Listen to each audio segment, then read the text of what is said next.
તો મિત્રો પત્નીશ્રી આજે આપણી પાસે રીંગણ મંગાવ્યા હતા એકદમ ફ્રેશ ખેતરમાં. તો હું આવી ગયો છું એક ખેતરમાં. તો આ ખેતરમાંથી રીંગણ તોડી રહ્યા છે.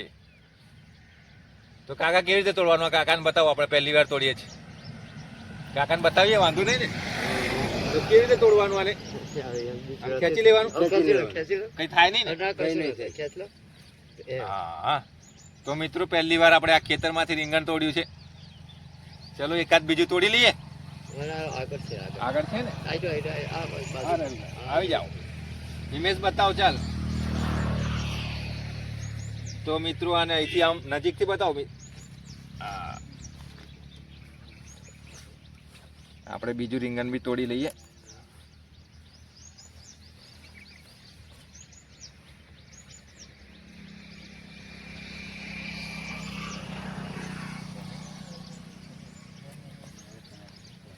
તો મિત્રો આ પ્રમાણે આપણે ખેતરમાંથી રીંગણ લઈ લીધા છે. તો ચલો આજે સાંજે આપણે રીંગણની રેસીપી બનાવશું.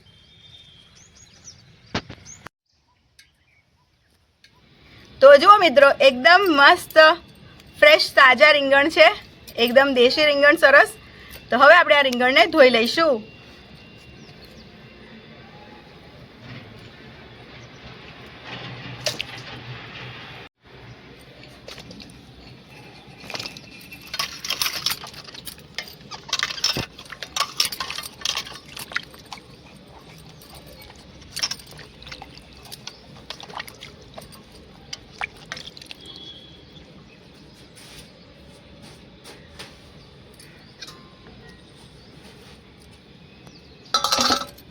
કાઢી લઈશું.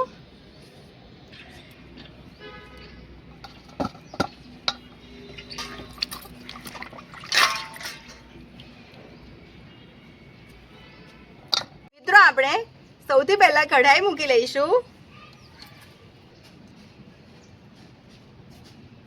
3 ચમચી તેલ ઉમેરી લઈશું. તેલ ગરમ થાય એટલે આપણે 1 ટીસ્પૂન મેથીનો વઘાર કરીશું.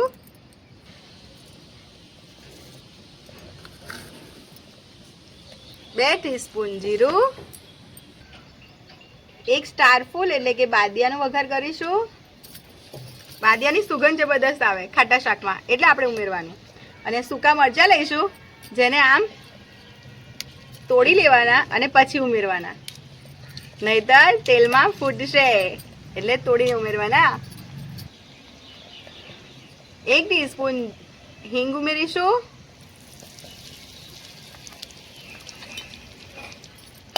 ફેરવી લઈશું. હવે આપણે લસણ ઉમેરીશું. આદુ ઉમેરીશું, ઝીણી ઝીણી કટકી કરીને ઉમેરવાનું છે. લીલા મરચાં ઉમેરી દઈશું.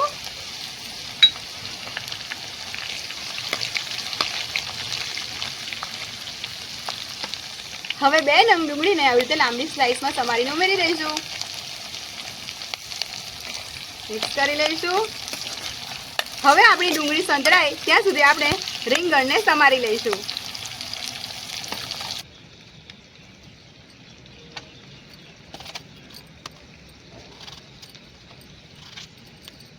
તો મિત્રો ઉતાવળ ના હોય તો તમારે આવી રીતે રીંગણને પાણીમાં નહીં સમારવાના, પણ બહાર જ સમારી દેવાના.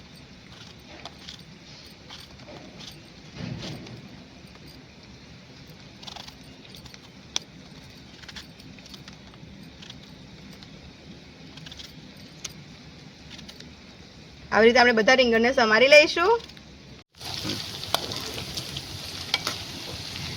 તો જોઈ શકાય છે મિત્રો, ડુંગળી આપણી કેવી સરસ સંતળાઈ ગઈ છે. તો આવી સાતળવાની છે, એકદમ સરસ ગોલ્ડન થવા આવે ને, આવી સાતળવાની છે, એટલે કે આપણો વઘાર સરસ પરફેક્ટ થયો છે. તો હવે આપણે રીંગણ ઉમેરી દઈશું.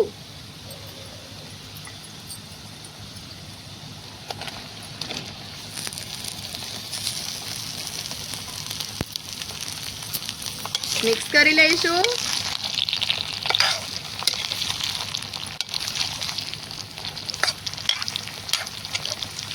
મિત્રો રીંગણમાં ઘણા બધા પોષક તત્વો હોય છે, જે આપણે પાણીમાં જ્યારે રીંગણને સમારીએ ત્યારે તે પાણીમાં વયા જાય છે, મોટા ભાગે એવું થાય છે. તો જો આપણી પાસે સમય હોય તો આપણે આવી રીતે વઘાર કરવાનો એક બાજુ અને રીંગણ સમારીને ઉમેરી દેવાના. પહેલાં ધોઈ લેવાના અને પછી સમારીને ઉમેરી દેવાના, પાણીમાં નહીં સમારવાના. મોટા ભાગે તમે મારા વિડીયો જોયા હશે તો હું રીંગણને પાણીમાં મોસ્ટલી નથી સમારતી. જેટલો ટાઈમ બચ્યો હોય એટલા ટાઈમની રીતે ધોઈને પછી સમારીને શાકનો વઘાર ડિરેક્ટ કરી દેવાનો. હવે આપણે સ્વાદ મુજબ મીઠું ઉમેરી દઈશું.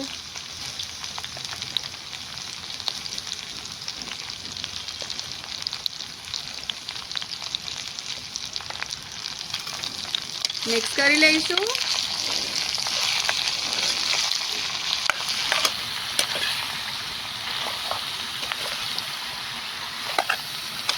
તો મિત્રો રીંગણ વાડીએથી લાવેલા તાજા હતા ને, તો જુઓ ખાલી આપણે ફેરવ્યા છે ને 2 કે 3 મિનિટની અંદર તો એની જાતે જ સરસ ગળવા પણ આવ્યા છે. હવે આપણે આ રીંગણને 2 થી 3 મિનિટ માટે હજી ઢાંકી દઈશું. મિત્રો 3 મિનિટ થઈ ગઈ છે. હવે આપણે જોઈ લઈશું.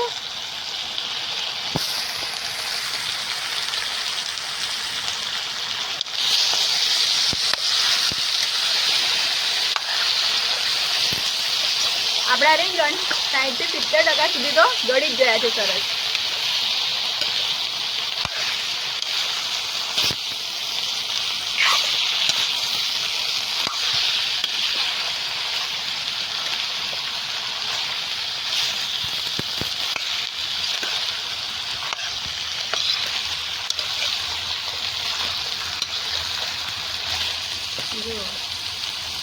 જુઓ બતાવો, થોડાક બાકી છે. હવે આપણે ફરીથી ઢાંકી દઈશું.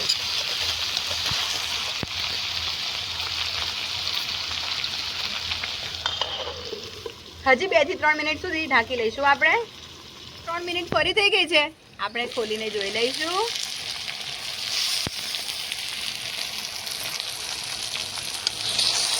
તો ઓલમોસ્ટ આપણા રીંગણ સરસ ગળી જવા આવ્યા છે, એટલે કે પાકી જવા આવ્યા છે.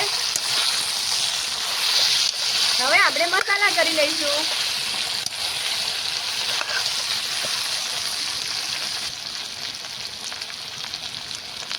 એક ચમચી આપણે તીખું મરચું ઉમેરીશું, 1 ચમચી કાશ્મીરી લાલ મરચું, 1 ચમચી ધાણા જીરું પાવડર,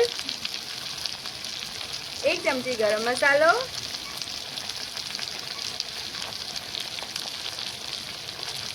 1 ચમચી હળદર પાવડર ઉમેરીશું. મિક્સ કરી લઈશું.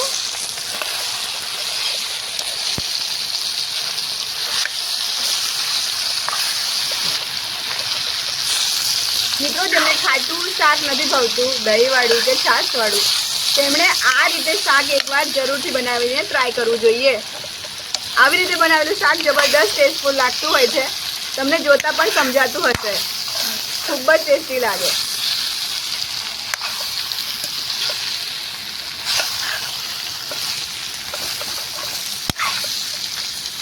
હવે આપણે આ રીંગણને મસાલા સાથે સરસ મિક્સ થાય એટલે 1 મિનિટ માટે ઢાંકી લઈશું. તો 1 મિનિટ થઈ ગઈ છે. આપણે શાક ચેક કરી લઈશું.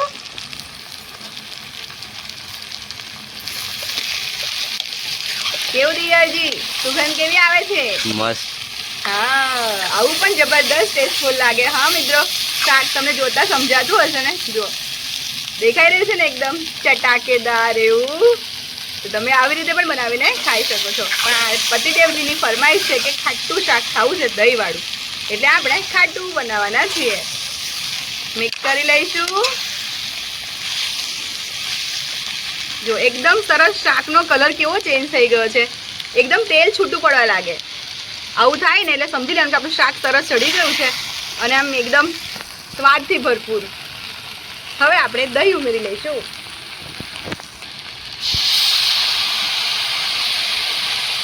તો મિત્રો દહીં ઉમેરતી વખતે દિયરજી આ બાજુ બતાવો તો લાકડા તમારે જો હું બહાર કાઢી લઉં છું.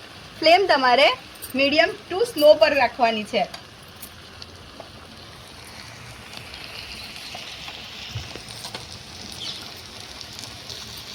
તો અહીં હું 300 ગ્રામ દહીંનો ઉપયોગ કરી રહી છું. 700 થી 800 ગ્રામ જેટલા રીંગણ હતા પણ ગળી ગયા છે. મિક્સ કરી લઈશું.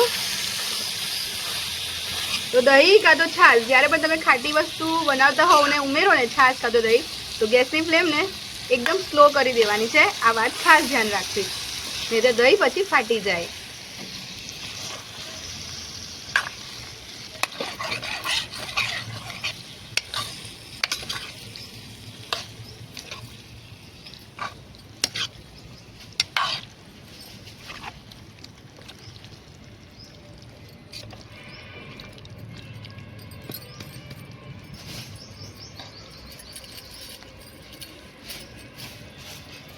હવે આપણે 1 ચમચી કસૂરી મેથી ઉમેરીશું, જેને હાથથી આવી રીતે લેવાની અને પછી ક્રશ કરી દેવાની અને પછી ઉમેરી દેવાની.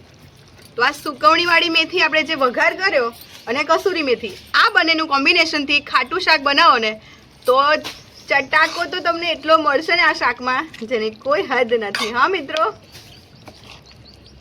તો દહીં ઉમેર્યા બાદ હવે આપણે માત્ર 1 મિનિટ માટે ઢાંકી દેવાનું છે. ઢાંકી દઈશું. 1 મિનિટ થઈ ગઈ છે. આપણે શાક જોઈ લઈશું. જોઈ શકો છો મિત્રો, તેલ બધું ઉપર આવી ગયું છે, કિનારીએથી બધેથી વચ્ચેથી પણ. મીન્સ આપણું શાક પૂરું બની ગયું છે સરસ રીતે. જુઓ, તો તૈયાર છે આપણા બનીને દહીંવાળા ખાટા રીંગણ. તો મિત્રો મારી રીતે જરૂરથી બનાવજો આવા ખાટા રીંગણ. તો આજે પતિદેવજી રાજીના રેડ થવાના છે. આવા રીંગણ સરસ મજાના ખાવા મળશે એટલે દહીંવાળા. મિત્રો, તમે ખાટા રીંગણ શેનાથી બનાવો છો? છાશથી બનાવો છો કે દહીંવાળા આવી રીતે બનાવો છો? કોમેન્ટમાં જરૂરથી કહેજો. તમારા ફેવરેટ છે કે નહીં આવા ખાટા દહીંવાળા રીંગણ? અને આ શાકને તમે શેના સાથે ખાવાનું વધારે પસંદ કરો છો એ પણ મને જરૂરથી કોમેન્ટમાં કહેજો. જો આપણું દહીંવાળા રીંગણ આપણા બનીને સરસ તૈયાર થઈ ગયા છે. ચાલો હવે આપણે મકાઈનો રોટલો બનાવી લઈશું.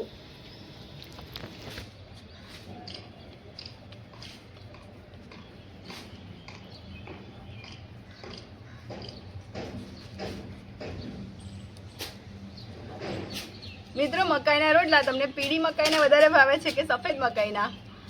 એ કમેન્ટમાં કહેજો. હા, અને હાથથી રોટલા બનાવો છો કે નહીં?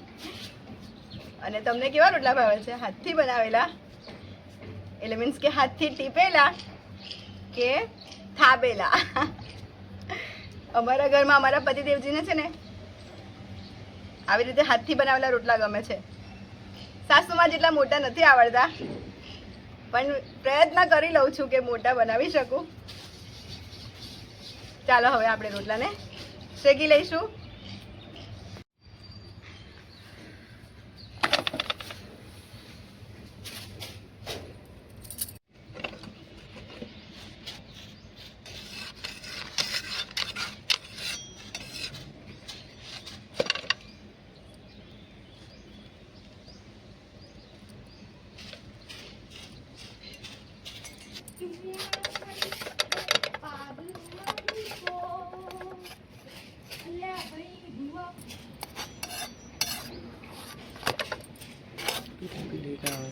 તો આપણો રોટલો સરસ બની ગયો છે. જુઓ, કાઢી લઈશું આપણે.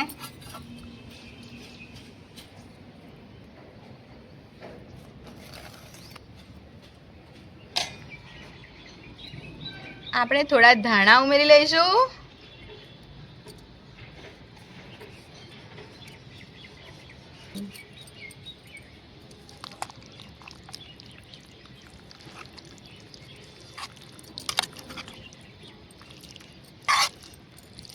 મિત્રો, દહીંવાળા ખાટા રીંગણને જોઈને કોના કોના મોંમાં પાણી આવી રહ્યું છે કોમેન્ટમાં કહેજો.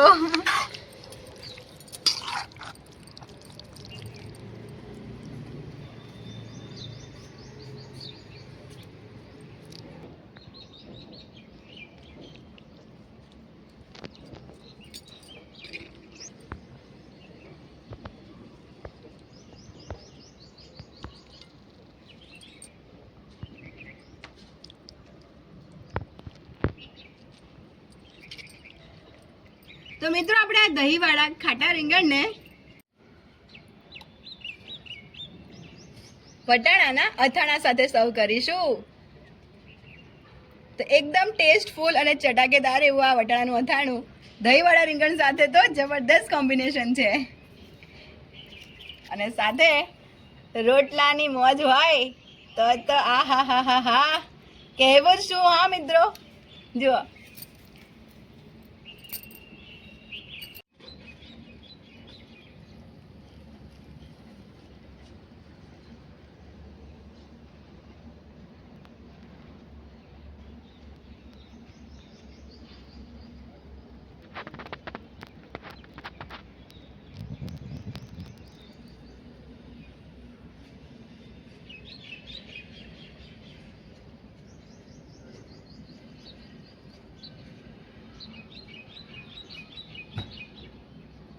તો મિત્રો ચાલો હું તમને હવે આ ખાટા દહીંવાળા રીંગણને ટેસ્ટ કરીને બતાવું.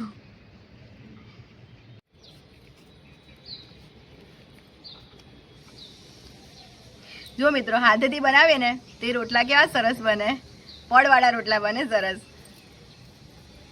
રોટલો લઈશું આપણે.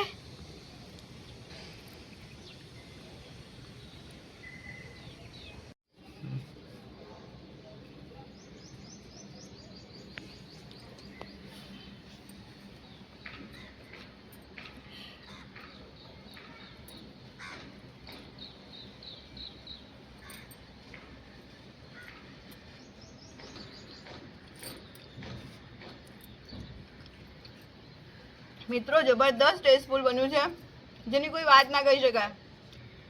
દહીંવાળા રીંગણ તો કેવા લાગે, પણ આ રીતે બનાવજો. મેં તમને રીત બતાવી એ રીતે. સાથે જુઓ તમને બતાવું વટાણાનું અથાણું. તો એકદમ યુનિક રીતે બનાવ્યું છે અથાણું. આ અથાણું તમે જરૂરથી એકવાર બનાવીને ટ્રાય કરજો, મોજ પડી જશે.